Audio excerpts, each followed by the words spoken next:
rise and shine. Coffee's brewing, feeling fine. News is out and on the air. Shizzy whiz nuts wild, but we don't care. Morning whiz and coffee. Talk the news, he's a tease. Laugh it off, we're on the go. Shizzy whiz nuts, start the show. Let's go.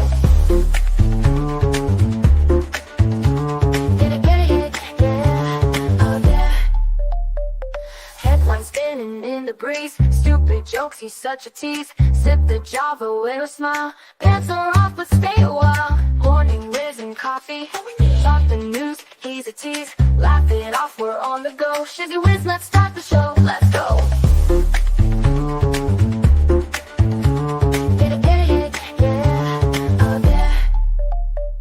Headlines spinning in the breeze, stupid jokes, he's such a tease. Sip the Java, wear a smile. Pants are off, but stay a while. Morning whiz and coffee. Talk the news, he's a tease. Laugh it off, we're on the go. Shizzy whiz, let's start the show. Let's go.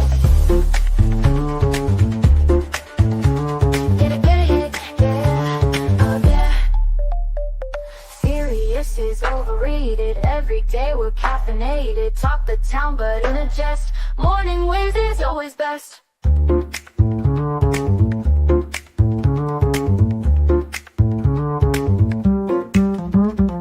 Clock is ticking, time to run. Morning show's a load of fun. Grab your mug, don't spill a drop. Laugh your ass off till you pop.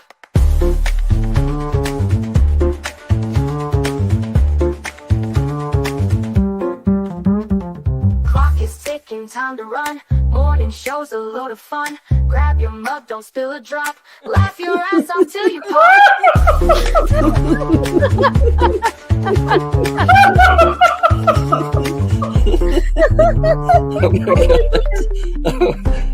Oh my god, Shizzy breaks Larry. Shizzy broke Larry.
It's muted. That's why. something got hit. Can't hear me. Good morning, everybody. That's what I've been doing. I've been saying good morning to everyone. I wasn't caught up with chat yet. I didn't even realize it was muted. Can't hear you. You should be able to hear me now. Doggone it. Trial Braille. Yay.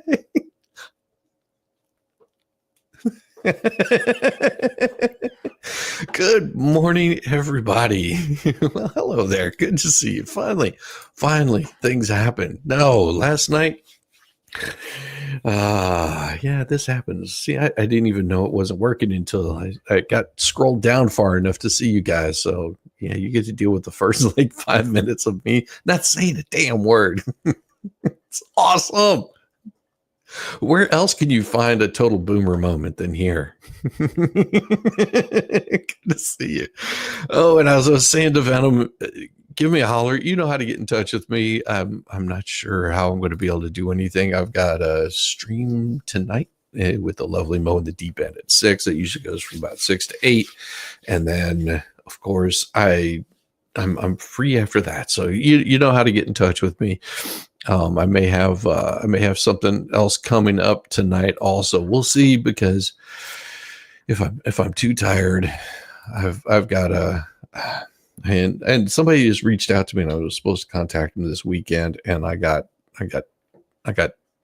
totally sidetracked on cleaning out a whole bunch of garbage off my computer. Oh my God, you would not believe the amount of songs that I have. I have almost enough to do an entire album. Some of them I had to go back and fix. And then I went in and I cleaned out a bunch of stuff on the YouTubes, because they're old songs that I haven't used in forever, that I wrote way back. And I went back and re-listened to them, and they're absolutely just horribly sounding and all kinds of crap. So I unlisted them and then went in and did a whole bunch of fixing on those. It was absolutely wonderful. What I'll do is I'll play one of those for you, because they turned out really well whenever I went back in and fixed them. One of them, well, let's see, we got yeah. Why don't I play this one for you? Because it was actually pretty damn good. Whenever I went back and did it, I was like, I've got to get this thing up there for you guys. Good morning and have a good day. Remember, for 14 months, good morning, have a good day. Heading back to work. Oh my gosh, my helmet's on the other side of the room, but give me just a second. Let me grab that. And I'll play this song for you, because it was something that I put together. Oh geez, way back, and it's basically a little bit of a parody on Hansel and Gretel, and the lyrics were really bad. I know what the lyrics were supposed to be about in the first place. So I will play you the original version, and then I'll play you the updated version. How does that sound? Give me just a second, and let me let's do this real quick and do that. And I'll play you the original song, and I'm going to grab the stickers for this, and I'm going to play you the new version of it. Tell me that the new version doesn't sound pretty damn good. So here's the old version. How's in Gretchen in the kitchen, gotta bake a plan. In the heart of Deutschland, got the recipe in hand. Turning up the heat, yeah, they're ready to expand. It's a different kind of bakery, no need to understand. Oh, Hans and Gretchen got the ovens burning bright, mixing up the chocolate in the middle of the night. Kneading all the dough, yeah, they're in for a fight. They fire up the ovens under cover of the night. Flour in the air, secrets in the dough, hidden little messages that only they would know. Cooking up a storm, making history flow. With a wink and a nod, they put on quite a show. Flour in the air, secrets in the dough, hidden little messages that only they would know. All right, so that's the old version of it. And then I came back and I fixed it all up. And this is what I came up with. Hans and Gretchen in the kitchen got a bake a plan. Candy house around them got the recipe in hand. Sugar on the walls, but revenge is in their hands. Tonight the witch's dinner, hope she understands. Oh, Hans and Gretchen got the ovens burning bright, cooking up a witch in the middle of the night. Mix a little ginger, toss in a little hate and spite. They fire up the ovens under cover of the night. Flour in the air, smoke in the breeze. No more breadcrumbs, they're flipping recipes. Sweet little children, that's the old routine. Now they're serving witch stew with the marzipan sheen. Cauldron blazing, sugar hazing, fairy tale turned mean. Recipes of vengeance in the grimmest kitchen scene. Oh, Hans and Gretchen got the ovens burning bright, cooking up a witch in the middle of the night. Mix a little ginger, toss in a little hate and spite. They fire up the ovens under cover of the night. Gretchen whispers, Hans is the batch is prime. The witch is in the oven, dinner time.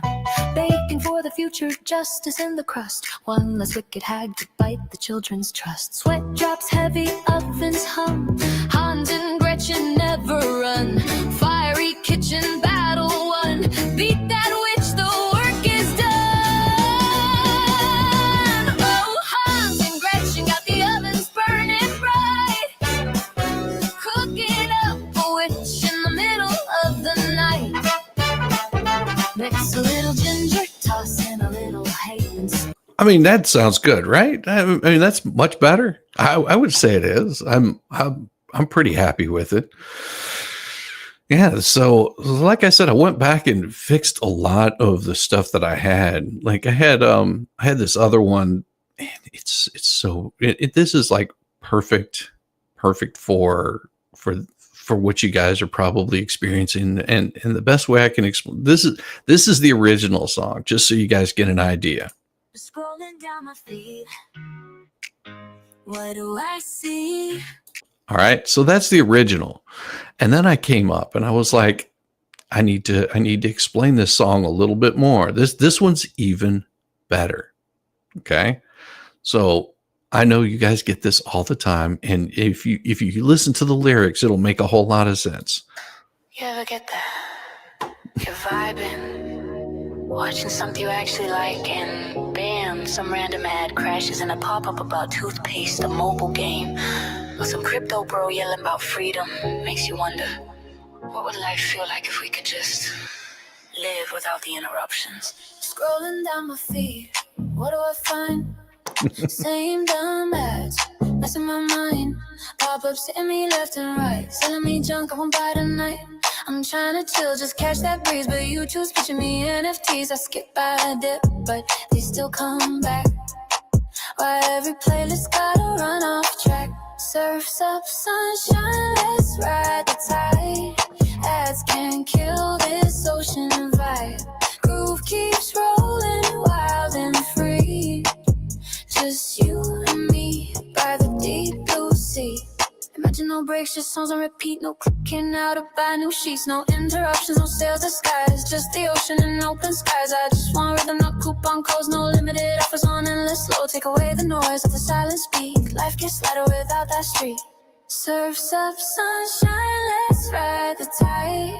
Ads can't kill this ocean vibe. Groove keeps rolling wild and free.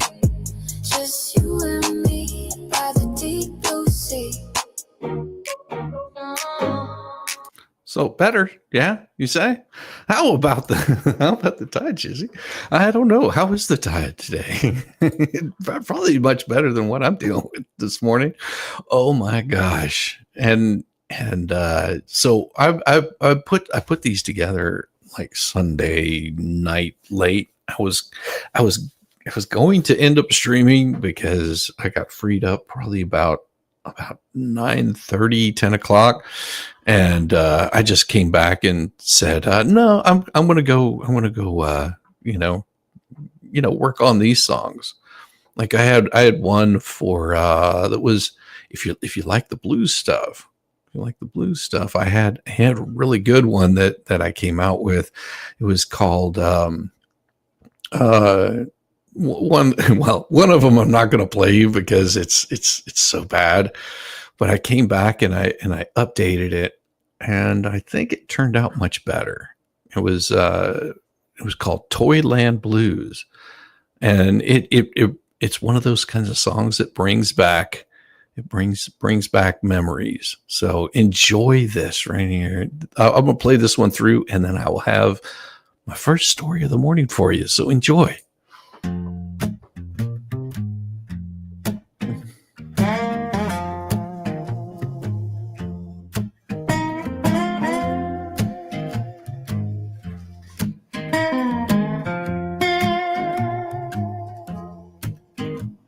Toys scattered around the room, what a sight to see. From G.I. Joes to Barbie dolls, they're all staring back at me. In this dusty old attic where memories lie, I grab my trusty harmonica, let out a soulful cry. Little green army men, standing tall and proud. They fought battles in the backyard back when I was just a child. But now they're covered in cobwebs, forgotten in the years, the magic they once held.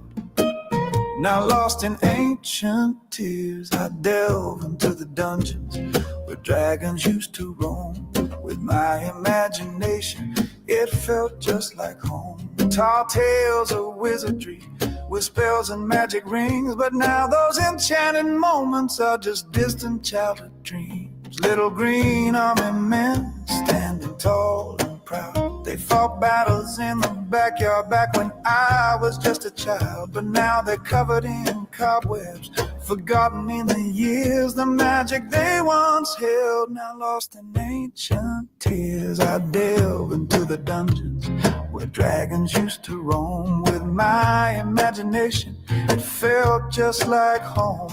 Tall tales of wizardry with spells and magic rings, but now those enchanted moments are just distant childhood dreams. The smell of old wood and paper takes me back to when the world was full of wonder and dreams knew no end. Every corner of this attic holds a piece of my past, each treasure a reminder that time moves too fast. Little green army men, standing tall and proud.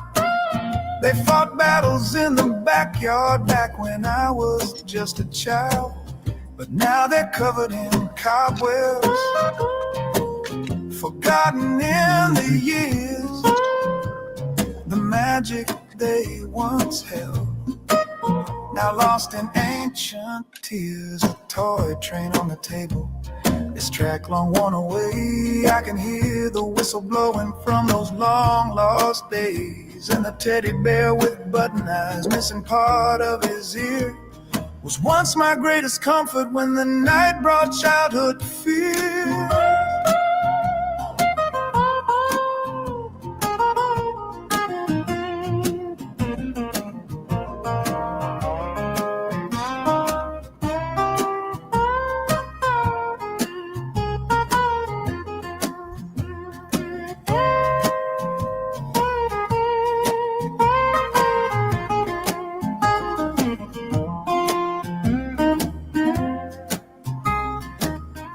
Little green army men, once they stood so tall and proud. They fought battles in the backyard. It's morning Back ball when I was storm. just a child.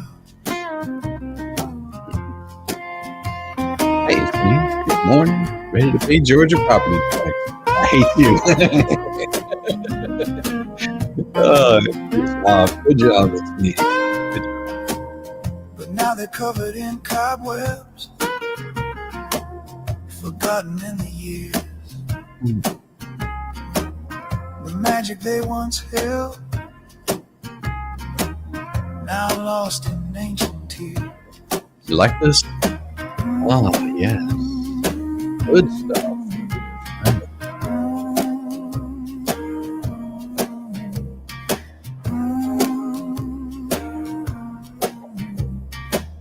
A toy train on the table.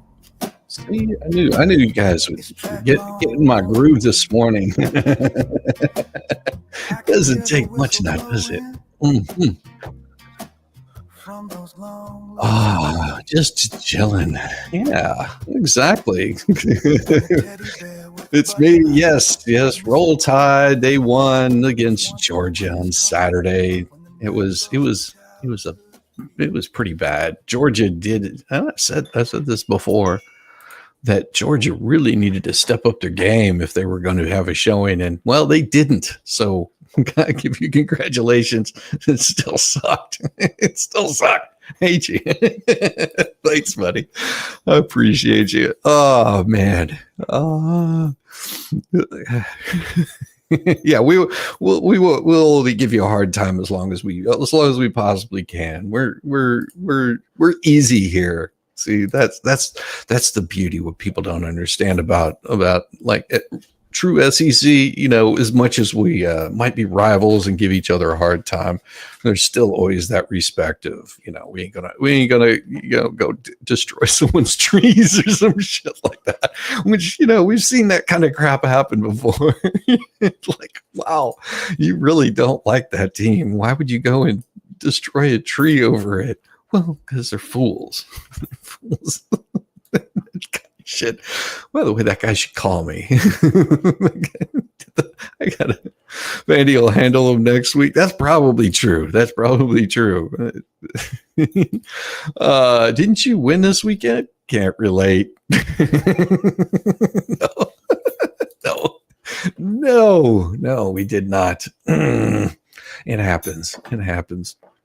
All right, let me bring this story up for you because it was it was in the news today, and it's this weekend there was some pretty bad stuff that went on. So whenever we get these kind of news stories that come in, I really hate talking about them, but we probably need to. It's always hold on just a second. So I'm about to cough. Yeah, these kinds of stories, whenever I hear them, I just really get sort of, sad that this is where it goes. It goes really, really bad. So here we go. Let me bring this up for you. I just want to make sure I've got it up on screen. I don't show you guys something else. And all right, here we go. So a gunman opened fire at a Michigan church and set it on fire. At least 4 were killed, wounding 8. Grand Blanc Township, Michigan. Ex-Marine smashed a pickup truck into the LDL Church, Michigan, opened fire, set the building on fire during a crowded Sunday service, and was fatally deleted by police. As at least 4 people were removed from this planet and 8 more were wounded. Authorities were searching the building ruins for more victims. The attack occurred at about 10:25 in the morning while hundreds of people were in the building. The man got out of the pickup truck with 2 American flags raised in the truck bed and started pew-pewing. Police Chief Renee told reporters the attacker apparently used gas to start the fire and had explosive devices, but wasn't clear if he used them. The ATF said authorities identified the shooter as Thomas Jacob Stanford, 40, at the neighboring small town of Burton. The FBI is leading the investigation, considered it an attack of targeted violence, said Reuben Coleman, a special agent in charge of the bureaus. Officers responding to a 911 call were at the church within 30 seconds. Renee said after the suspect left the church, 2 officers pursued him and engaged in gunfire, killing him about 8 minutes later. People inside the church shielded children, moved them to safety during the attack. Flames and smoke poured from the large church for hours before the blaze was extinguished. 2 bodies were found during the search of the debris, and Renee said more victims could be found as searchers made their way through the entire church. One of the wounded people was in critical condition Sunday evening, and 7 others were inside. Renee said some people were unaccounted for but didn't have their exact number. Michigan State Police Lieutenant Kim Vetter said bomb threats were made at other churches in the area after officers ended Mr. Sanford. No bombs were found, and police were investigating the threats. No motive yet clear. Investigators were searching Sanford's residence, but authorities did not say what they found or provided additional details about him, including whether he was a member of that church, widely known as the Mormon Church. Sanford served in the Marines from June of 2004 to June of 2008, working as an auto mechanic and vehicle recovery operator. According to military records, he was deployed in Iraq from August 07 to 08 at the rank of sergeant. It was the latest of many attacks on houses of worship in the U.S. over the past 20 years, including one in August that deleted 2 children during a mass at Church of Annunciation in Minneapolis. It was also the second one in the U.S. in less than 24 hours. Donald Trump applauded the FBI for its response to the Michigan shooting in a social media post. Local authorities said the FBI was sending in agents into Grand Blanc Township, a community of roughly 40,000 people. It said, pray for the victims and their families. The epidemic of violence in our country must end. Trump wrote, church building circled by a parking lot and large lawn is near residential areas and Jehovah's Witness Church. Brad Sheenan, whose home is about, I don't care about Brad. Brad had nothing to do with this. It was a tight-knit church community as people in his congregation got word of it. This is, it looks like they're just talking to a whole bunch of people outside of it. There's no need to bring in any of, because they're just talking about how they felt about the church, and I don't care how they felt about the church. This is absolutely horrible.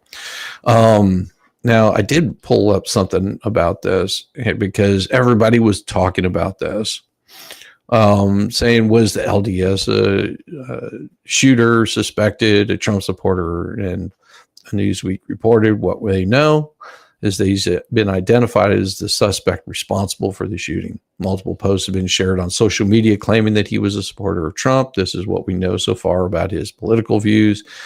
He drove a vehicle into a church, opened fire before the building was set on fire. The attack left at least 4 people deleted, 8 injured.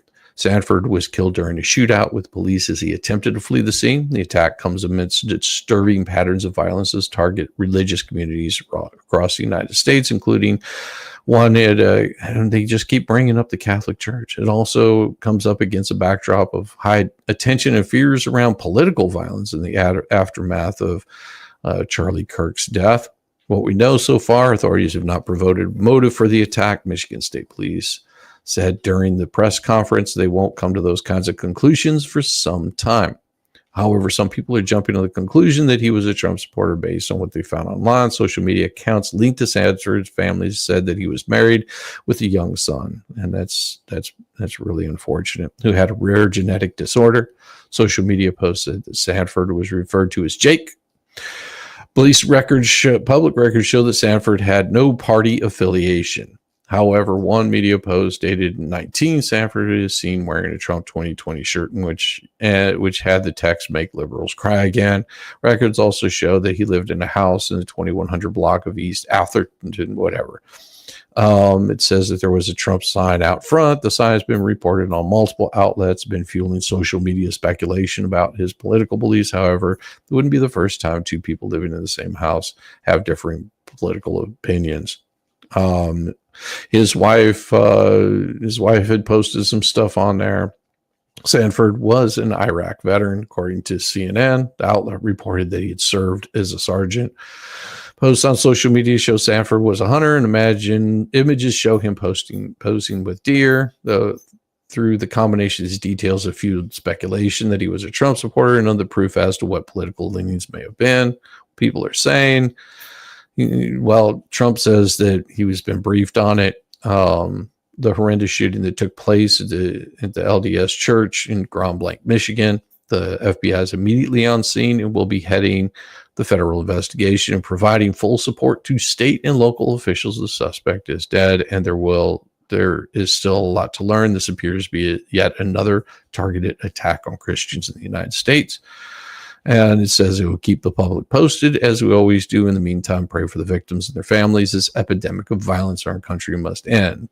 So I know lefties that were in the military and hunt. Yeah, I mean, that the man had issues. Doesn't matter what side he was on. Attorney General Pam Bondi says received briefings about it. And it says that FBI and the ATF agents are en route to the scene. Such violence at a place of worship is heartbreaking and chilling. Yeah, because these are people that are there to worship. It doesn't. People on the right just don't attack churches. More to this. Exactly. I mean, we're tracking reports of horrific shooting, fire to LDS. This is from Cash Patel. FBI agents are on the scene to assist local authorities. Violence in a place of worship is cowardly, criminal act. Our prayers to the victims and their families.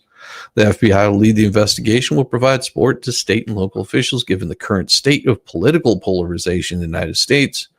Potential details along with theories are likely to be used by some people online to further justify their own agendas. And that's what we don't want here. We don't want people justifying any sort of violence. That's never good. Spreading the violence, never good. So we don't know. As soon as we know, then we can have something to say. But according to PJ Media, this came out here. Okay, this was a pretty interesting story. Is it mental illness, the common thread? Nora Dimitrova Clinton over at legal insurrection gives us a comparison that is both stark and timely. Those who live by Western traditional Judeo-Christian values and Americans' core principles mourn their heroes with respect, dignity, and courage. They celebrate life and peacefully honor the departed hero's legacy. Those who live by woke radicalism worship criminals. Instead, there's no sorrowful solemnity. There's no dignified respect in the demeanor after the death of their symbols, who often perish as a result of lawful arrest or self-defense. Instead, their reaction is marked by vandalism, arson, violence, the revolutionary chaos of unhinged crowds. Intent on dismantling the system, the woke mob does not respect human life, but celebrates death. Its goal is the destruction of the status quo at any cost. I've spent a good deal of time today monitoring the attack of the Mormon Church in Michigan. So this passage from Nora hits pretty hard. The information I have at the moment that 10 people were shot, 2 fatally, but at this time they found out it was 4. Reports from first responders at the scene say the perpetrator is deleted after having rammed a vehicle, most likely a pickup that was rigged with IEDs, into the building through the front doors, setting the place on fire, then shooting.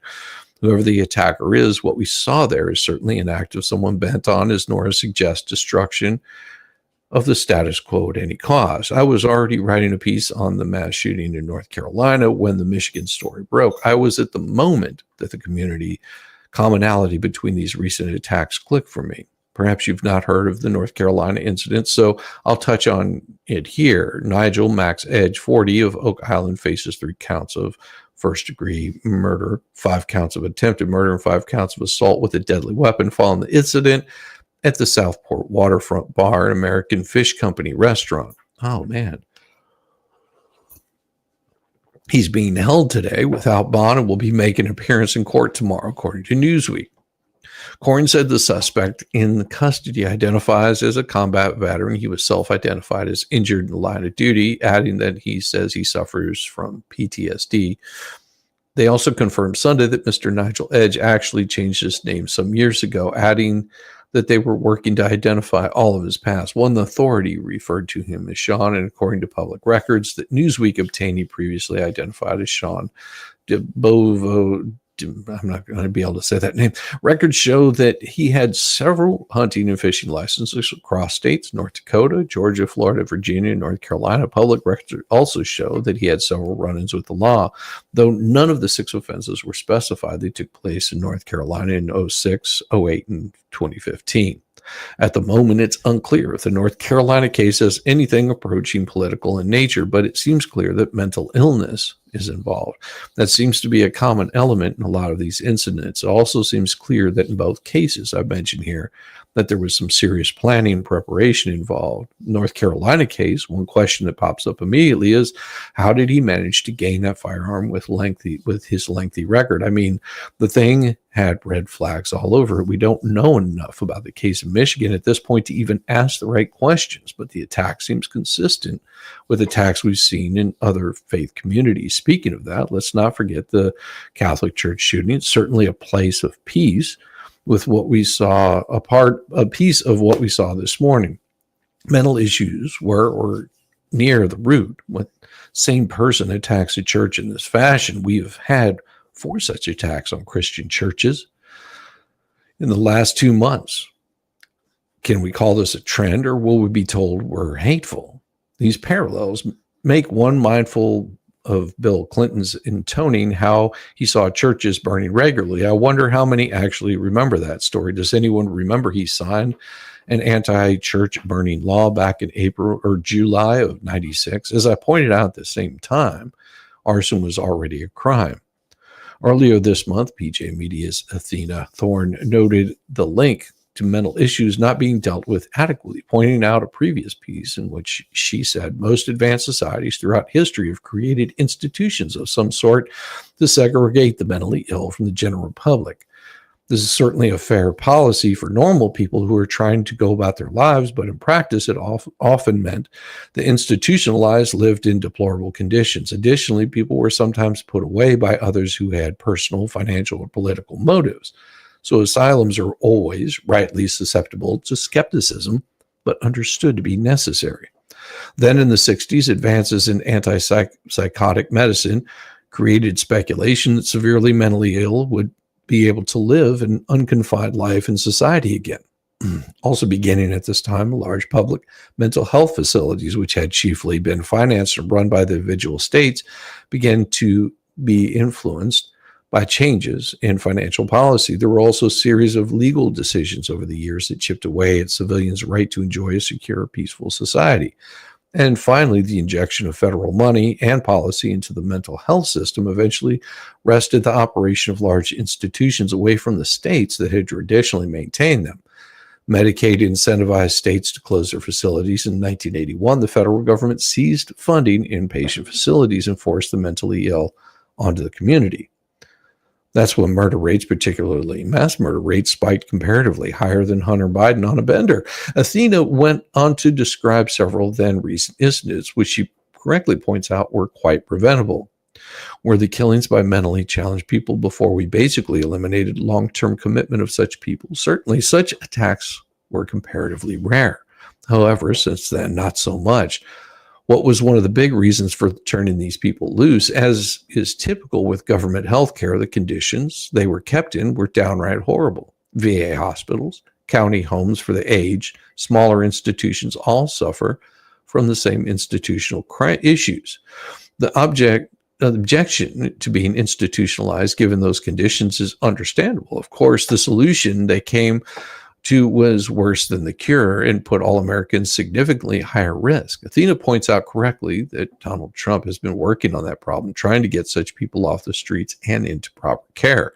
That move, particularly after large numbers of recent high-profile cases where the perp was mentally challenged, is gaining in popularity. However, the actual movement on the issue is slow at best.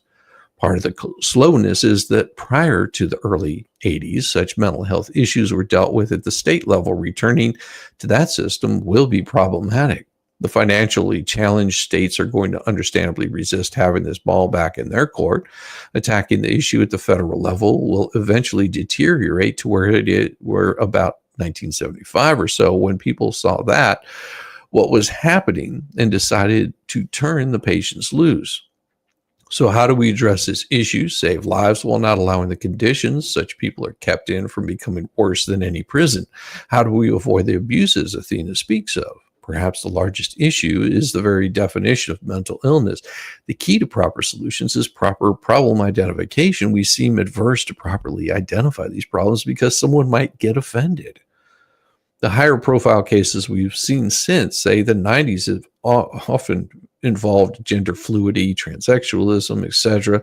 That's been pointed out time and time again, then basically ignored other than the brief mention. There is certainly an uptick in such attacks.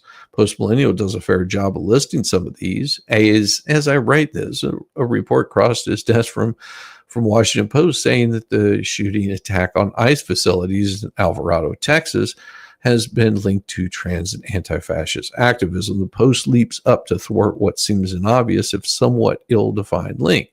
The number of incidents is small compared to the much larger amount of right-wing violence in America, according to several studies.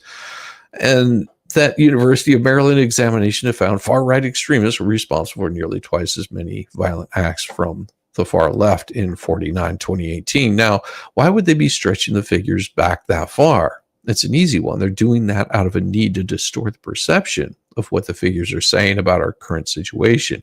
How many trans people even admitted to being such in the late 40s or early 50s?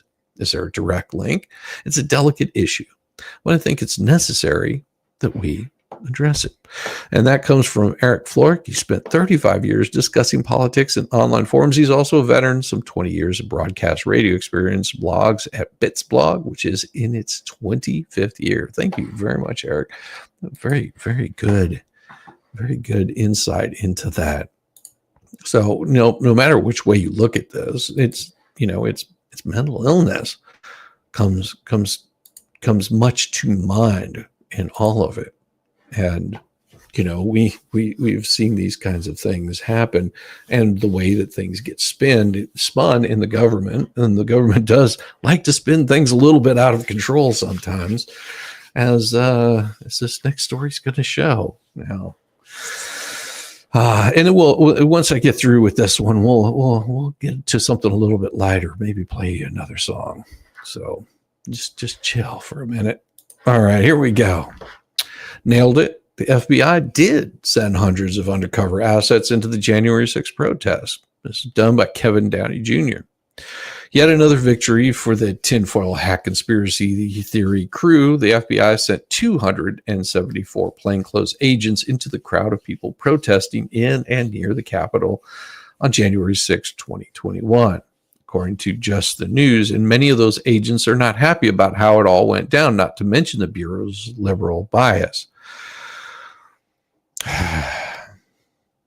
An FBI after-action report that Kash Patel's office recently discovered not only reveals the agency sent 274 agents and personnel into the January 6th fracas, but also how poorly planned and executed the plan was. A report also reveals that many rank-and-file FBI agents complained that they felt as though they were pawns in a political war. Others suggest that the FBI was too woke.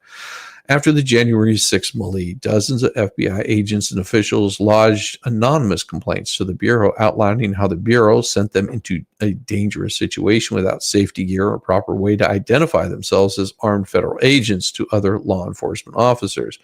But the most common complaint from the agents was the left-leaning political bias of the Bureau and how the BLM riders of 2020 received far better treatment than the January 6th protesters. Some of the complaints were scathing. One of the Bureau's damning complaints read the FBI should make clear to its personnel and the public that despite its obvious political bias, it ultimately still takes its mission and priorities seriously. It should equally and aggressively investigate criminal activity regardless of the offender's perceived race, political affiliations, or motivations, and it should be equally and aggressively protecting all Americans regardless of perceived race, political affiliations, or motivations. Well, that same agent asked the FBI to identify viable exit options for FBI personnel who no longer feel it's legally or morally acceptable to support a federal law enforcement intelligence agency motivated by political bias. Well, another agent pulled no punches and suggested the problem with political bias wasn't just an FBI problem, that it extended to the office of the U.S. Attorney. Currently, the U.S. Attorney's Office is dictating what it is that gets investigated. This is a dangerous precedent because we can barely get them to prosecute investigations that clearly meet thresholds needed for federal prosecutions, the agent wrote. However, their willingness to conduct a search warrant on somebody's life for a misdemeanor seems ridiculous. It's unreasonable for the FBI to conduct investigations involving misdemeanor violations at a federal level. It's not our role. Many agents focus their ire on the wokeness of the Washington field office, with one writing, WFO's hopelessly broken office. It's more concerned about wearing masks and recruiting preferred racial or sexual groups than catching actual bad guys. Yet another agent lowered the boom and spoke directly to the FBI's treatment of January 6 suspects. However, their willingness to conduct a search warrant on someone's life for a misdemeanor seems ridiculous. It's unreasonable for the FBI to conduct investigations involving misdemeanor violations at a federal level. It's not our role. The bombshell is an after-action report that comes hot on the heels of the arrest of former FBI Director Comey, who faces charges of lying and obstruction. Which brings us to our next story. Sparse indictment of Comey by Trump's Justice Department belies a complicated backstory. So of course it does. Thank you, AP, for letting us know that we've already figured this out quite some time ago. The indictment of James Comey is only 2 pages and alleges he falsely testified to Congress in 2020 about authorizing someone to be anonymous sources in news stories. The brevity belies a convoluted and contentious backstory. No, it doesn't. It's pretty straightforward.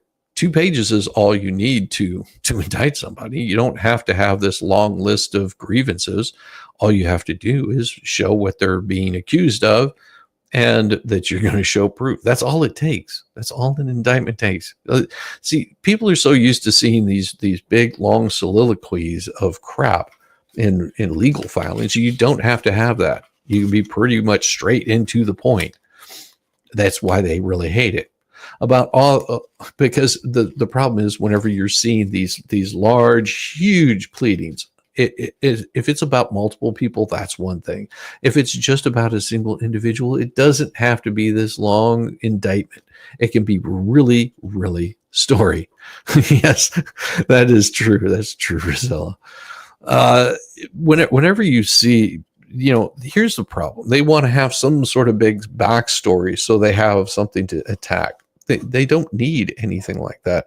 You say what the indictment is, and that's it. That's all you need. The events at the heart of the disputed testimony are among the most heavily scrutinized in the Bureau's history, generating, and that's for a trial to see. Congressional investigations have produced thousands of pages of records and transcripts. Transcripts.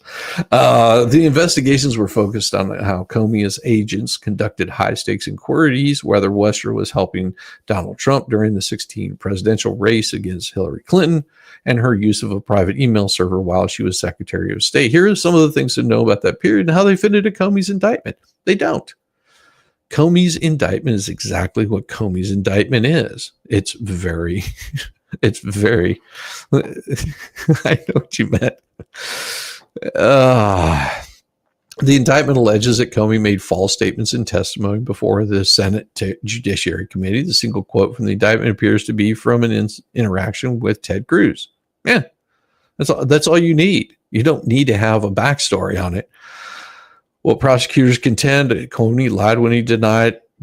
And see, this is why it makes it so hard on them, because they're like, well, that's it? That's all we're going to do? That's all they're giving us? It's such a bare bones indictment. Yeah, okay. Whine a little more. Whine a little more. That's all you need is a bare bones indictment to get this brought forward. And then during the trial, you can bring all the information that you have. Pretty straightforward. Former federal prosecutor. Oh, great. Solomon. Great. You're a former federal prosecutor. You're probably one of those dickwads that likes to, flap their jaws for fucking hour about a whole bunch of shit that doesn't matter. That's irrelevant to it. That's the kind of person that he is. And if I did a little searching on him, he's probably like a CNN contributor or some crap like that. So what did Comey say to Congress? Weisberg said the testimony in question appears to have come when Cruz was pressing Comey over the role that his deputy director McCabe played in authoring a leak to the Wall Street Journal for his story examining how the FBI handled an investigation into Clinton's use of an email server when she was Secretary of State. Well, Cruz's question was complicated. No, it wasn't complicated at all. It was very straightforward. Ted Cruz was very straightforward on that. What do you know about this? And then they hem-hawed around it. See, that's a little bit different. Go back and watch what they had to say about it. Tranny scripts. Do you? It's a drama or documentary. Oh, that's funny. Cruz's question was not complicated. Boiled down to pitting Comey against McCabe. No, it was trying to get to the truth. It was trying to get to the truth of what actually happened there. And reportedly said he leaked information to the Wall Street Journal and that you were directly aware of it and that you directly authorized it. And Cruz says, who's telling the truth? That's not complicated. It's like, who's at the bottom of all this? Comey answer, I stand by the testimony you summarized that I gave in May of 2017. At that time, Comey had been put on the spot by Grassley, Republican for Iowa. Comey was asked whether he had ever authorized someone else at the FBI to be an anonymous source to news reports about Trump's investigation or the Clinton investigation. But it turns out that that's what Cruz is asking him about, saying, hey, were you involved in this? You said no, and now it comes out and McCabe is saying that you were. Which is it? Are you lying now or are you lying then? See, this is where perjury comes in. He says he falsely stated not authorized someone else at the FBI to be an anonymous source at news reports, but Comey appears not to have used the exact phrasing during the 2020 hearing at issue, potentially complicating efforts to establish that he made a false statement. No, it's not complicated. He said no in one and then came back and said, well, that he had. So you lying now, you lying then. It's pretty straightforward indictment. I'm not donating to UAP. You can go suck a ball. What may have sparked the question? Well, person 3 is not identified in the indictment. That person appears to have been discussing an investigation related to Clinton based on clear reference in a felony charge that grand jurors rejected. Comey figured in several inquiries into alleged leaks in the Clinton investigation. One involved McCabe, who told Justice Department Inspector General that as a deputy FBI director, he had authorized a subordinate to talk to a journal reporter. He told investigators he had informed Comey about that interaction after the fact. It's unlikely the indictment is focused on that episode because McCabe never told investigators that Comey had authored. Well, then why are you bringing this shit up? See, this is why I hate these legal hacks, because they want to change the story. That's their problem. Well, Daniel Richman has told investigators he spoke to the media to help shape perceptions of the embattled FBI chief. Richman, a law professor at Columbia University, was interviewed by FBI agents in 2019 about the leaks to the media that concerned Bureau's investigation into Clinton. Richman said that Comey had never authorized him to speak to the media about the Clinton investigation, but acknowledged Comey was aware that he sometimes engaged with reporters. Then he's aware that, this is your inside leak. So this is where they get into the semantics of all this crap, and it doesn't matter. Dude was leaking shit to press, but only what they wanted him to leak. So I don't think my garbage man is going to run this morning. He didn't get home till 2:30 in the morning. That sucks. Comey's acknowledged using Richmond as a conduit to the media. In another matter, after Comey was fired by Trump in 2017, he gave Richmond a memo that detailed his interactions with the president. Comey later testified to Congress that he had authorized Richmond to disclose the contents of the memo to journalists with the hopes of spurring an appointment of a special counsel who might investigate Trump. See, so how did we get here? Trump and Comey have been engaged in a long-running feud. Trump blames Comey for having started an investigation into Russian meddling in the 2016 campaign that led to the appointment of special counsel Robert Mueller. Mueller spent the better part of the rest of his freaking career in going after Trump, and then caused a whole bunch of issues later on down the road because they found that there was no collusion. Amazing, huh? After years of garbage, they found that there was nothing happening. Wonderful. He's vented about the Russian host because that caused so many problems of people trying to get work done. You know, it's like fighting this battle on all sides. Ugh. Just days before the indictment, Trump publicly urged his attorney general Pam Bondi to act against Comey and 2 other perceived enemies. I can't delay any longer. It's killing our reputation and credibility. Trump posted on social media, justice must be served now. Within hours of the indictment being returned, Trump turned again to social media to say justice in America. One of the worst human beings this country has ever been exposed to is James Comey. Comey has hardly backed down, criticizing Trump on a host of other matters. Of course, why wouldn't he? Because he's got issues with Trump. Like Trump, Comey took to social media after his indictment. My family and I have known for years their cost of standing up to Donald Trump. Or, you know, doing things that are illegal. There's a cost for that. There's a serious cost for that. And I guess they're effing around and finding out today as this moves forward.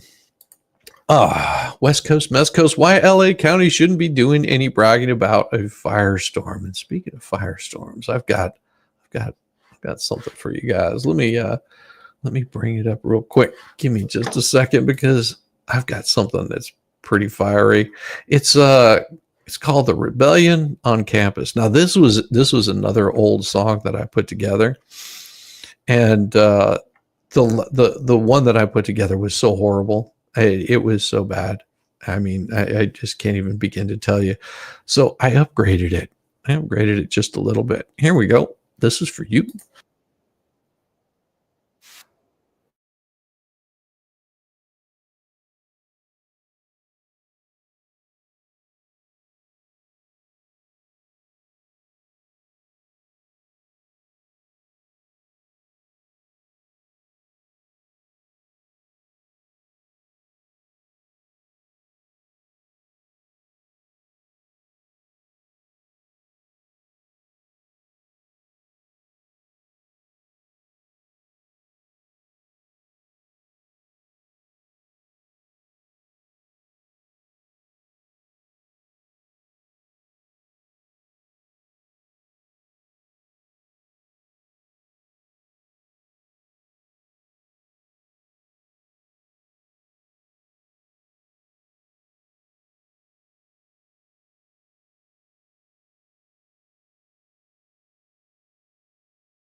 Petulant children causing a fuss, taking over buildings, causing such a fuss. No more hot pockets, they've had enough. Their mommy's basement just wasn't enough. And storming the lobby, feet on the desk, hoodies and slogans, they feeling so blessed. Snapchat the struggle, TikTok the fight, but DoorDash is late and they hungry tonight. Rebellion on campus, yeah, tantrums on replay. Petulant children with nothing to say, yeah, they block up the hallways, they march in the streets, but deep in their stomachs, they just want some hot pockets, at least. Wi-Fi crash, now the movement's done. Can't stream the protest, can't tweet the fun. Chanting for justice, but losing the beat. Mom Venmo the rent, cause the gas bill's steep, yeah. Sitting in beanbags, calling it war, Starbucks strike force, can't buy the door. Change the whole system, they say with a grin, but cry to the dean when the cops check. Rebellion on campus, yeah, tantrums on replay.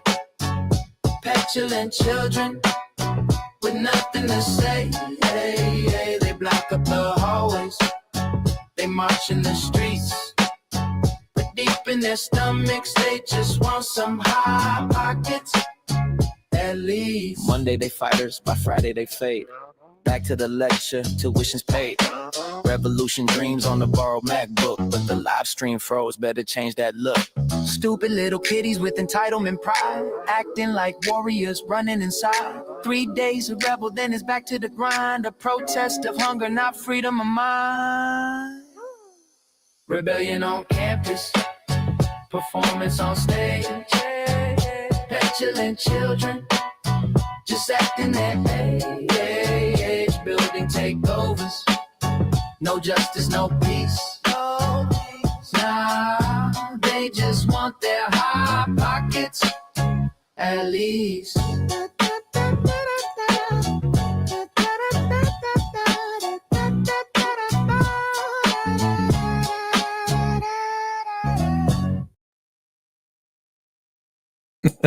I hope you like that one. That one was fun. You can hear it. Yeah. I think I hit the wrong button. It happens. It happens. Awesome beat. Yeah, it was.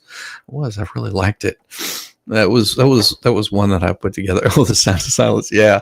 Yeah. Isn't that wonderful? It was a wonderful song. Just quiet. A minute of silence for it. Good morning, Happy. Awesome beat. Yeah, it was fun. It was fun. That was one I put together. I'll play you more throughout the morning because I had some pretty interesting ones that I came up with. Yeah, the Hans and Gretchen. It was crazy. It was crazy.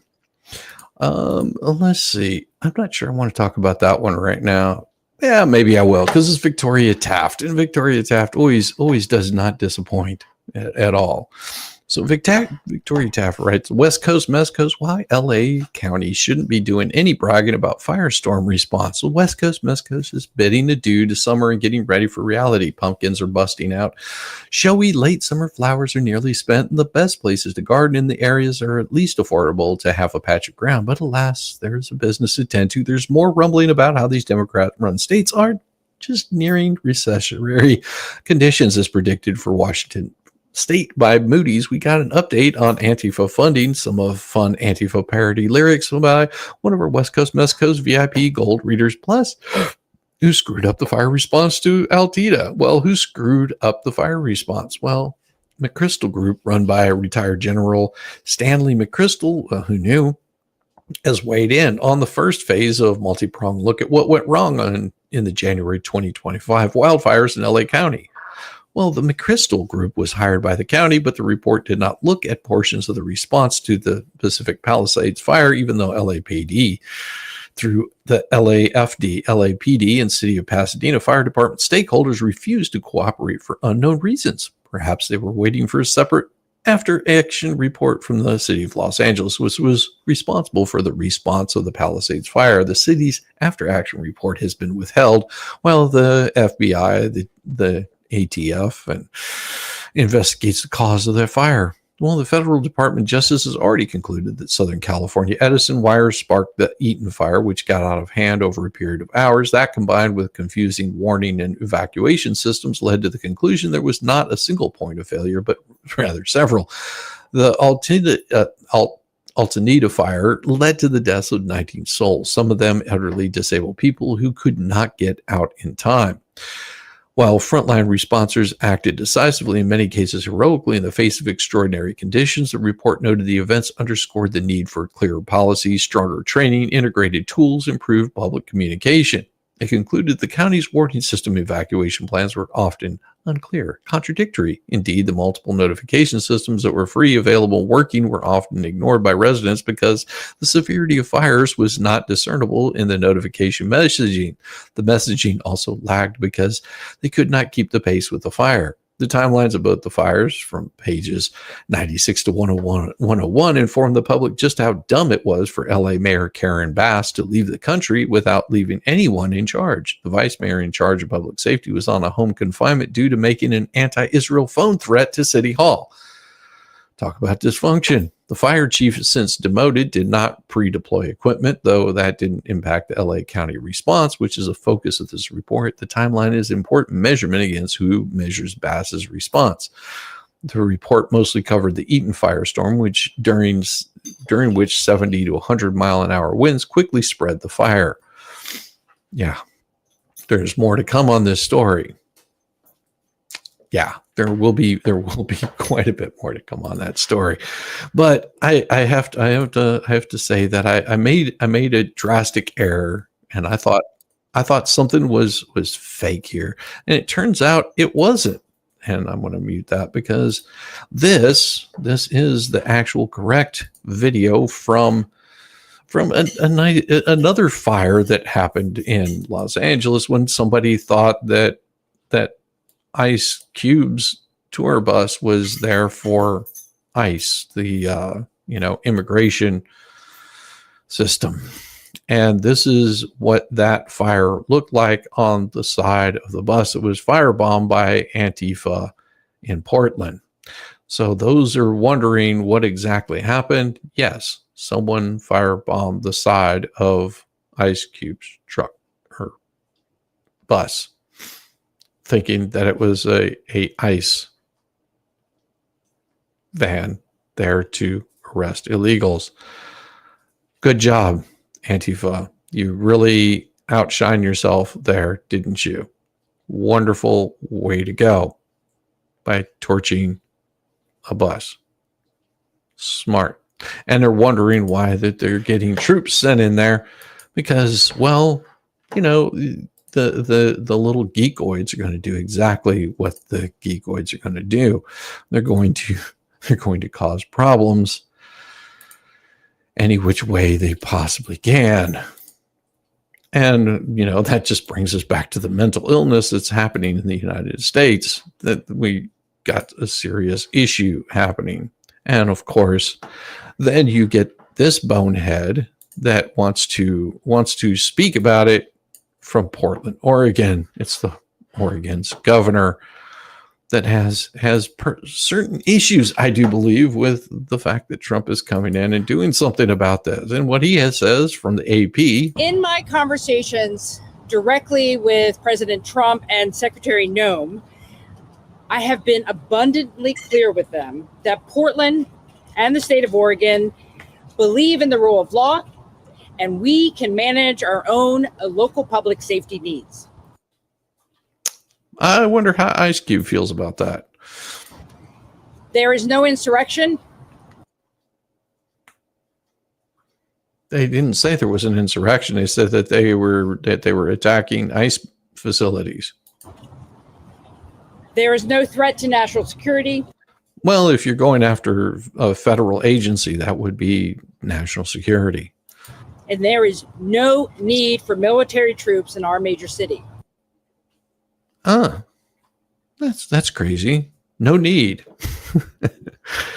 Oh, I'm sorry to hear that, Ozzy. You get some rest. Happy when it happens to me all the time when you're on your phone. Sounds sort of kinky if you think about it.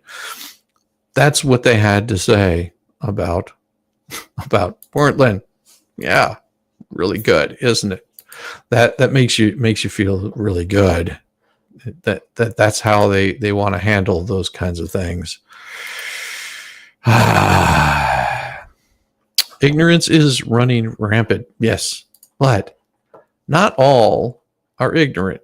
Not all are ignorant. I do have a very, very good one for you here. Why is that on there? I don't want that.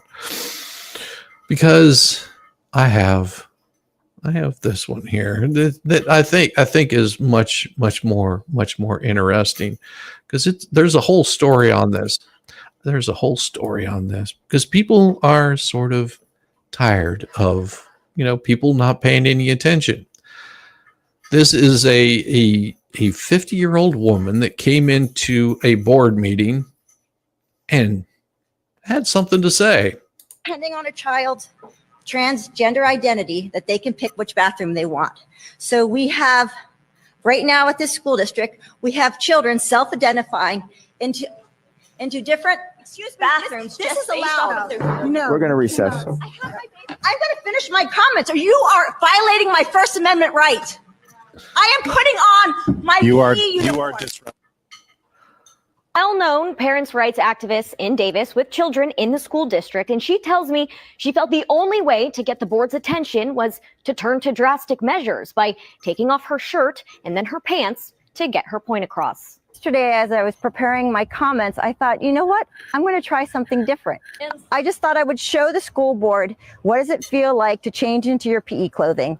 And I had a bathing suit on, so everything was covered as an outfit. How can they expect the girls to feel comfortable doing that? So I just thought I made a really good point. Do you consider what you did last night disruptive? I don't think it was disruptive. What was disruptive was them interrupting my 3 minutes of free speech that didn't stop the orderly flow of the meeting. I didn't prevent the next person from giving their 3 minutes of comment. And Depending on Yeah. Yeah. As this 50-year-old lady got stripped down into a bikini to make a point, and that really set them off. That really set them off because PJ Media picked up on this story, and what they had to say about his bikini politics. Did this California mom cross the line, or did the school board? Earlier this month, 50-year-old mother in Yolo County, California, decided to make a statement at a local school board meeting about the school system policy that allows junior high children to choose which locker room they use based on their gender identity. She wanted to show the board just how uncomfortable those little girls feel when a biological male steps into their most sacred space and strips down. To do this, Beth Bourne of Davis took off her own clothing. She was wearing a two-piece bathing suit under her shirt and pants. The school board members were horrified. Bourne, who is well-known rights activist and chairs the Moms for Liberty in Yolo County, told local news reporters she just wanted to do something that would make her point. Today, as I was preparing my comments, I thought, you know what, I'm going to try something different. I just thought I would show the school board, what does it feel like to change into your PE clothing? She said during the interview, adding, I had a bathing suit on, everything was covered. How can they expect the girls to feel comfortable doing that? So I just thought I made a really good point. The school board didn't seem to agree. The board's vice president here, Hiram Jackson, who was filling in for the president, Joe DiNunzio, immediately used the gavel to call for recess. Bourne claimed the board was violating her First Amendment rights to speak, and after an 8-minute break, everyone returned, and Bourne, who was fully clothed again, received a second chance, but it wasn't without a warning from Jackson. You disrupt the meeting again, I will just gavel it in recess, and you will be asked to leave. Bourne asked if the fact she had taken off her clothes to reveal her bathing suit was a reason they called her disruptive, and then took her shirt off again, which led to another bang of the gavel, a second recess, this one lasting about half an hour. During that time, Bourne was ejected from the meeting, and someone called the police to escort her out. The police report read, occurring on Russell Byons, causing a disturbance. Staff required she be removed, yelling and disrobing, currently wearing a swimsuit. Deposition report taken. According to the Davis Enterprise, it wasn't clear at the time she met the requirements for breaking Penal Code 4.0e, a misdemeanor offense of willfully disturbing or breaking up a lawful public meeting or assembly. When asked by a reporter, if she felt she was being disruptive, she said, I don't think it was disruptive. What was disruptive of them interrupting my 3 minutes of free speech? That didn't stop the orderly flow of the meeting. I didn't prevent the next person from giving their 3 minutes of comment. I have some thoughts on this myself. Typically, I'm not a big fan of people who do things like this to bring attention to themselves. However, in this case, I absolutely see what Bourne was getting at. She wanted to make the school board members as uncomfortable as they make these young girls who are forced to share their locker rooms with boys. Based on the reaction, mission accomplished, though I'm not sure if it actually amounted to anything, which is a shame. It's been a while since I was that age, but I'm trying to imagine being middle school and our gym teachers telling students they can use whatever locker room they feel like using. As a matter of fact, when I was that age, there were a couple of boys who actually got into big trouble, maybe even suspended for sneaking into the girls' middle room school locker when we were changing. Miss Bryson and Coach Dennis were not having it these days. Those boys can just claim they identify as girls and their parents can sue. What is the world? It's all upside down. Anyway, what are your thoughts on this? Did Bourne go overboard? Did she just make a point? Or did the school board violate her rights to speech? Interesting thought. The point was made. I think she made the point rather well. Not as well as this next one I'm going to show you, because this point is going to be quite interesting. And I thought I would share this with you because it was so damn good. You'll see. Anyone with children that doesn't want their kids to learn interesting new words, get the fuck out. First, a moment of silence for Charlie Kirk, who was killed by leftist guerrilla terrorists in Utah. And then secondly, any of you transgender people, don't shoot. No one would care if I got shot anyway, so you're just wasting a bullet. Save your 17 cents. Anyhow, my name is actually Ray Gallagher. I identify as Ray Gallagher. It's mostly because my friends think that I'm a stupid, overbearing cunt. But anyhow, last time I came here to speak, I wasn't allowed to speak because some other stupid, overbearing cunt shares the exact same name of Ray Gallagher with me. Yeah. I fucking Mr. warned you, bitch. I said get the fuck out. If you don't like cuss words, it's free speech. I'm going to continue with my speech, lady. Can you I stop called the you all- clock? Stop the Go clock. ahead, lady. Go ahead. No, you're not Go gonna ahead, punch sit me. All right. and call me a bitch. Do what you want. Mr. Porter and, No. and ma'am, I it is his am time. demanding you control this woman. It is his time. Please sit. Speech, lady. Go back. All right, Go. all right, Come Mr. on. Porter, Mr. You Porter, got a sign that says stop bullying, and then you're bullying a speaker. Mr. Porter, This guy's Mr. There's Porter. nothing that Awesome. can make me look worse, lady. I pull my pants down in public.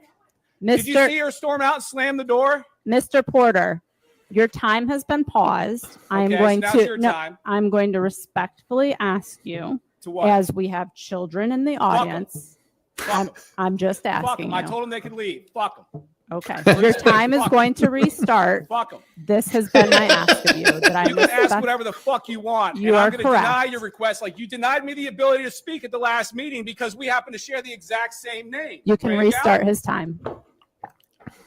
Your time is going. It is Yeah. yours. So I signed up. There's proof that I signed up, and you didn't allow me to speak. You denied me my right to my First Amendment, right to redress of grievances, my right to petition the government for redress of grievances, my right to say exactly what was on my mind because you didn't like the way that I signed up. But I did sign up. It's on video. It's witnessed. And then you denied me because you didn't like my viewpoint, because my viewpoint is opposite of what your viewpoint is, which is hippy dippy transgender shit is okay.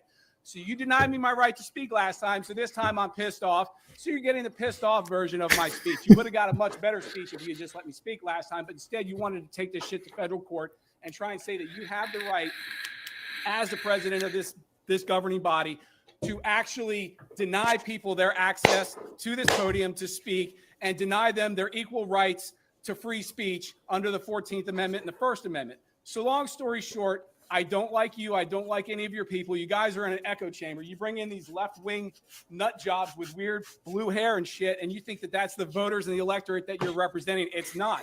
You've got duly elected conservative board members here that you treat like shit. You ignore conservative people. And now I find out you want to reduce talking time from 3 minutes to 2 minutes. You want to ask for identification and driver's license for people to come in and speak.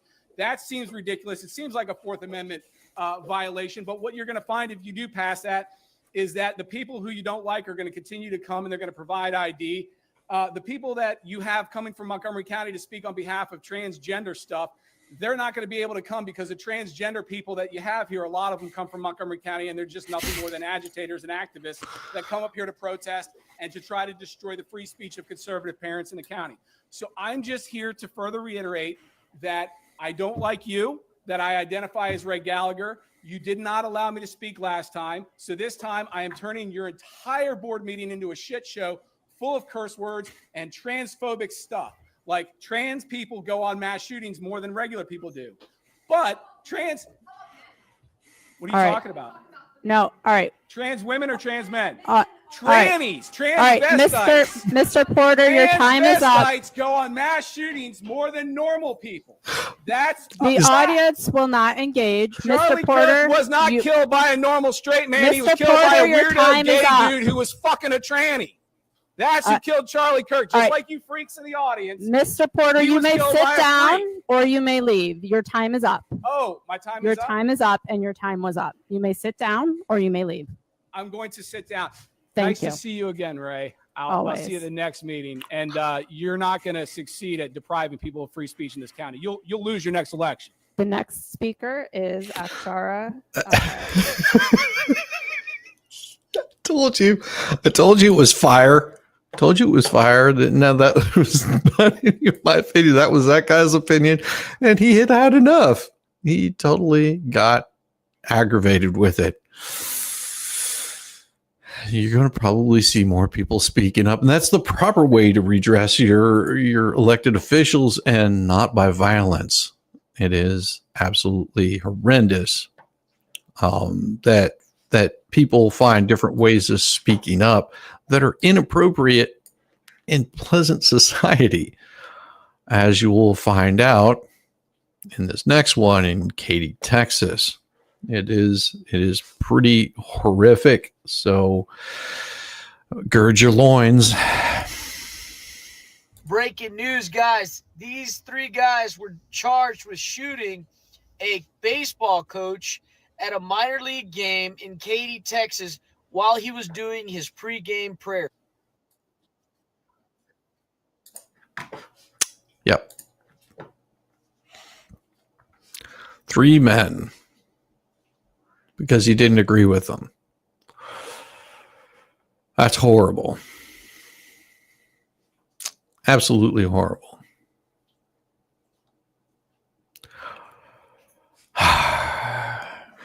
Welcome to the shit show. Yes. Every single day. Not just one or two. Cause everybody sucks, you see, and they're dumber than a bag of rocks. Monday, Tuesday, Wednesday, and then 4 more days of increasingly stupid, ridiculous, ignorant, bald, or dash poppycock bollocks and fuggery.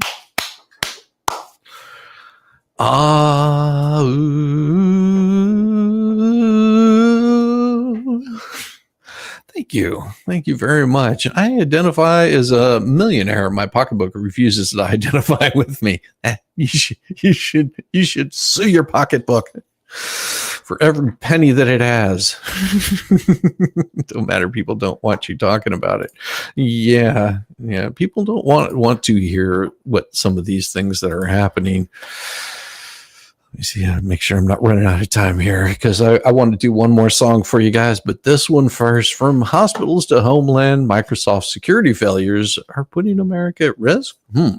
Microsoft's latest public shaming comes courtesy of an unlikely source. Democrat Senator Ron Wyden of Oregon, one of the few Dems who actually is paying attention to the current cyber mess. Wyden is demanding that the FTC launch an investigation into what bluntly calls gross cybersecurity negligence. That phrase isn't hyperbole.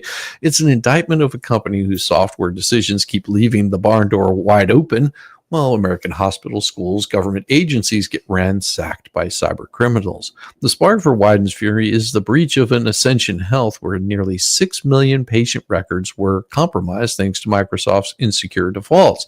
The contractor clicked a poisoned Bling link, and suddenly the attackers had a path into the heart of the network. Microsoft's outdated RC4 encryption, inexplicably left enabled by default, allowed hackers to escalate privileges with Kerber roasting, take over Active Directory, and wreak havoc. This wasn't a fluke. It was the design negligence. RC4 has been known to be weak for years, yet Microsoft decided to keep it around in the name of compatibility, effectively prioritizing convenience over national security. The company has promised to finally disable RC4 by 2026. Translation: 3 more years of systematic exposure while attackers laugh all the way to the command line. Wyden's analogy is brutal but on point. Microsoft is an arsonist selling firefighting services to their victims. And it's hard to argue the same company whose decisions lit the fire is the one selling cloud security and services to desperate customers who have no real alternative.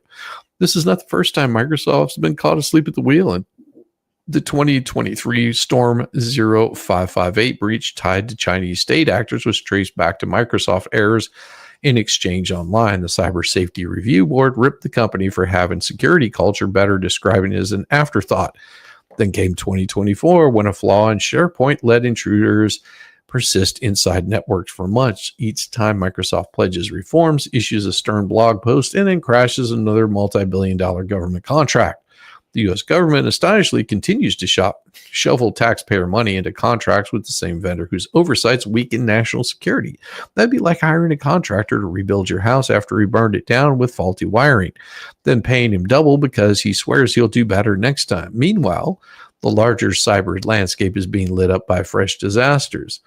Shanghai Hulud worm, which particularly nasty supply chain attack, compromised NPM packages, including ones tied to CrowdStrike, then spread credential stealing code like wildfire across development environments. CrowdStrike itself showed how fragile protection can be when in 2024, a buggy Falcon sensor update bricked more than 8 million Windows machines worldwide. Airports, hospitals, and Fortune 500 companies all found themselves kneecapped by the very tool that was supposed to safeguard them. Add in the recent emergence of Tone Shell, a remote access Trojan now circulating in the wild, and the picture gets uglier. Tone Shell is designed for persistence and stealth, burrowing into systems and maintaining a foothold for attackers who want long-term access. It joins Rogue's gallery of digital plagues like the snake disk USB worm, which spread via removable drives, hides files, and tricks users into installing backdoors. These are not hypotheticals, they're active threats. Chewing through unprepared networks every single day, the common thread here is fragility. Supply chains collapse when one dependency is poisoned. Endpoint defenses fail catastrophically when single update goes sideways. Trojans and worms slip through even when security is treated as a software add-on instead of a foundational design principle. That brings us back to Microsoft, because when one company controls the operating system layer of most enterprise IT, its negligence just doesn't harm its own customers. It creates systematic risk that the entire country can feel. Every insecure default, every decision to prop up obsolete protocols, every patch that breaks more than 5 fixes, it ripples outward, creating opportunities for adversaries, and adversaries don't need to be particularly creative when the doors are already wide open. So where do we go from here? Wyden is right to call for an FTC probe. The agency has authority to treat insecure defaults and deceptive claims as unfair business practices. If Microsoft can't or won't fix its products, the government should force accountability the same way it would for an auto manufacturer shipping cars with defective brakes. But regulation is only part of the solution. Enterprises need to demand secure by default systems instead of settling for bolt-on patches. They must insist on third-party audits and independent penetration testing instead of trusting glossy marketing decks. And they must recognize that endpoint protection cannot be outsourced to a single sensor or service. Real resistance requires layered defenses, EDR, zero trust segmentation, rigorous monitoring that assume attackers will eventually get in and focus on containing the blast radius. The supply chain chaos around Salud, the global outage tied to CrowdStrike, and the persistence of cyber threats is, in general, all point to the same conclusion. Companies that treat security as optional or reactive are volunteering to become the next headline. Today's threat environment, you're either hardened or you're hacked. And there's no middle ground. The stakes are enormous.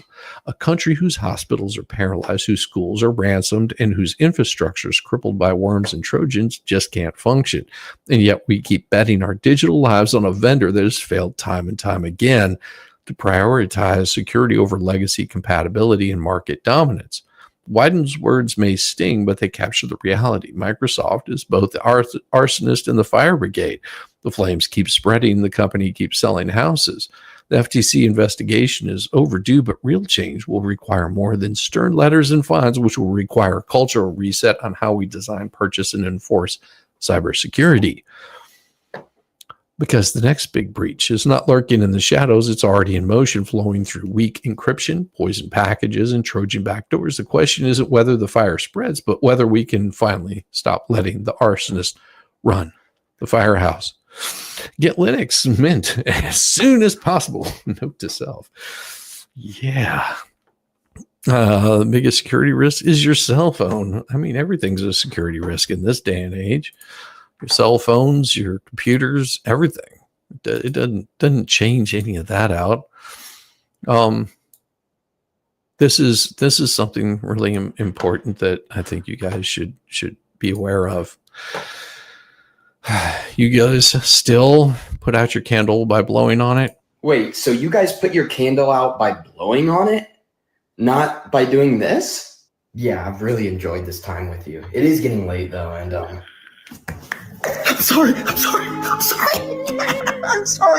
I had to. It's gonna be over soon.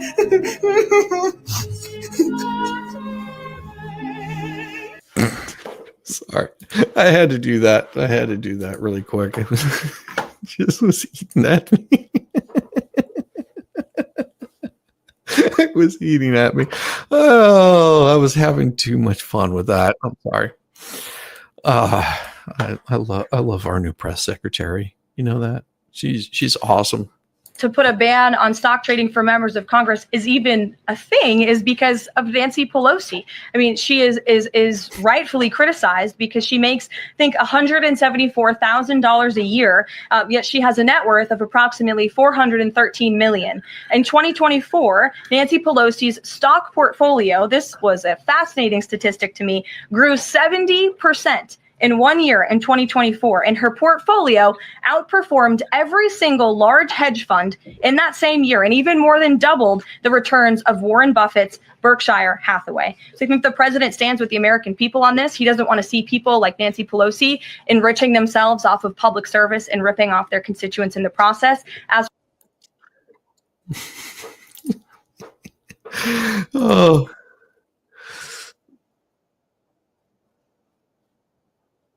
Ah, so glorious. I enjoyed that so much. I enjoyed that so much. It is wonderful. This is a real good one that I saw. And I'll just let you guys hear it. It's beautiful. Legends, especially to the gays in Michigan. How you going? Hi. Just a quick question, because you're all fucking so silent on this matter. How are you feeling about the gay pride flag being fucking banned over there? Are you guys all right? You're very, very silent. Is it because, you know, the right were right when we told you don't fucking march beside them because they fucking hate you? You know, all you dickheads, gay for Palestine wankers? Okay, now the fucking Islamists took your fucking pride to court. They won. So now your fucking pride flag's banned because it goes against their fucked up ideology. Anyway, haven't heard from any of yous. There's no rioting in the streets. Is it because you're a bunch of fucking hypocrites and you realize how fucking stupid you are now for, you know, sympathizing with them when they don't give two fucks about you? Anyway. Sorry, that killed me. Oh, and that is an insider trader. Yeah. Absolutely crazy stuff. I just couldn't be more proud of what she had to say. Oh, it always puts a smile on my face, and I'll leave you with a nice wonderful song here just for you guys, because, well, that's how I am. That's how I am for you. Here we go. This one will be for you, especially for you guys. Before I head out of here, this one is originally it was this, just so you guys get an understanding. Gonna hit the mark, feel the groove all night long. Okay, so this is what it sounded like. So I said, no, I'm going to fix this one because it deserves better. Enjoy. Rock this boat, don't let it slow. I want it harder, let the whole world know. Moonlight's heavy, tide runs deep. I'm begging you now, don't let me sleep. Every wave just feels a fire. Pull me closer, take me higher. I don't care, the neighbors here make me scream. Make it crystal clear. Wild night on the water, I want more. Push me harder, rock this shore. Every motion set me free. Wild night on the water, give it to me. Say, salt on my lips, breath runs thin. Drag me under, pull me in. Deck is shaking, I can't resist. Drown me deeper with every kiss. I don't want soft, I don't want tame. I want you shouting out my name. Let the stars hear what I crave. Make me scream with every wave. Wild night on the water, I want more. Push me harder, rock this shore. Every motion set me free. Wild night on the water, give it to me. Bless your heart. I thought I was the only mentally challenged one here.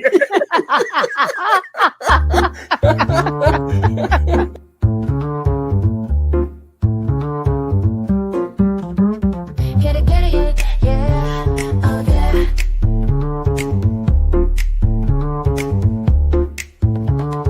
Early morning, rise and shine. Coffee's brewing, feeling fine. News is out and on the air. Shizzy Whiz nuts wild, but we don't care. Morning Whiz and Coffee.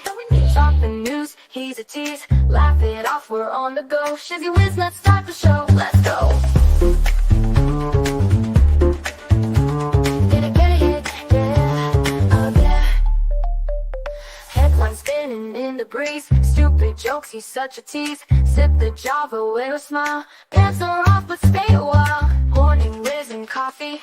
Talk the news, he's a tease. Laugh it off, we're on the go. Shizzy Whiz, let's start the show. Let's go. Get it, yeah, oh yeah. Headlines spinning in the breeze. Stupid jokes, he's such a tease. Sip the Java, wear a smile. Pants are off, but stay a while. Morning Whiz and Coffee.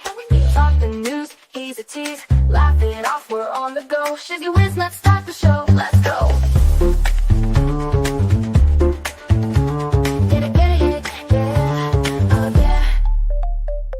Serious is overrated. Every day we're caffeinated. Talk the town, but in a jest. Morning Whiz is always best.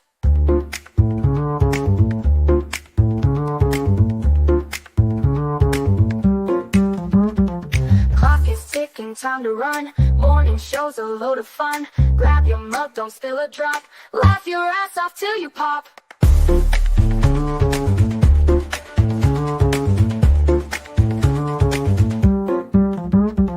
Clock is ticking, time to run. Morning show's a load of fun. Grab your mug, don't spill a drop. Laugh your ass off till you pop.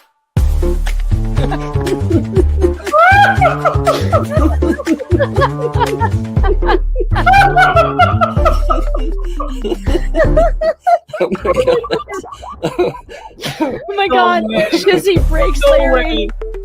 Shizzy broke Larry.